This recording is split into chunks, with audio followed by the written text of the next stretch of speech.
Galmudug, together with cabinet members from the Galmudug state government.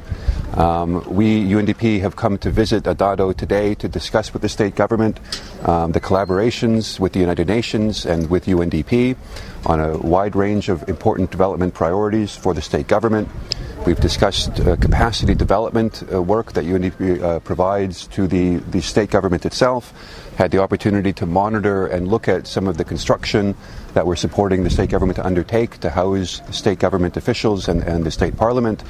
to discuss in some depth the status of our work on local governance, which is a very important priority for UNDP, and a collaboration. We're very concerned about the status of the drought in Galmudug State. We're very concerned about the level of displacement of people that have left rural areas to go to urban areas, that have lost their livelihoods, that have lost their livestock.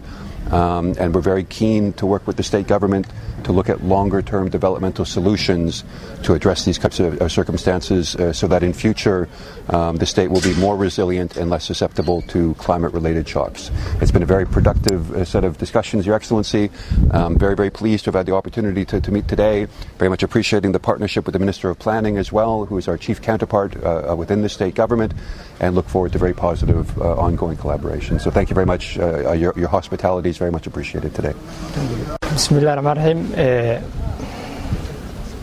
Bismillahirrahmanirrahim. Runtii waxaan u mahadcelinayaa Mr. George oo County Director-ka UNDP iyo Philip oo madaxa mashruuca GBLG iyo inta la socotay. Waxaan kaloo mahadcelinayaa wasiirada Galmudug oo maanta iyo baarlamaanka xildhibaanadiisa qaybta ka maanta shirkan. runtii sida la socotaanba Galmudug waxay ku socotaa horumar iyo dariiq fiican oo sax ah waxaan ka wada hadlaynaa maanta mashaariicda horumarinta Galmudug iyo mashaariicda abaarta oo Galmudug laga qabanayo runtii labada mashruuc oo labada mashruuc oo focus ka saarnay waxyaabihii maanta aan ka wada hadalnay oo isla garanay waxa kamid ah sidii maaragtay barnaamijyada ilaa hadda loo qabtay oo horumarinta Galmudug ama GBLG ama waxyaabaha la midka hore loogu sii qaadi lahaa magaalooyinka kale oo Galmudug sida degmada Gaalkacyo oo kale annagoo isla garanay maaragtay in sida ugu dhaqsaha badan looga bilaabi doono hadii la yiraahdo iyo degmooyinka kale maaragtay oo ayagana loo dhisi doono consulka sida maaragtay aan ku heshiinay maaragtay mashruucaas maamulkiisa hawshiisa in gacanta wasaaradda deegaanka oo Galmudug ay ku jirto runtiina maaragtay arintaas ayada waa arin aad u fiican waxaan rajaynaynaa sida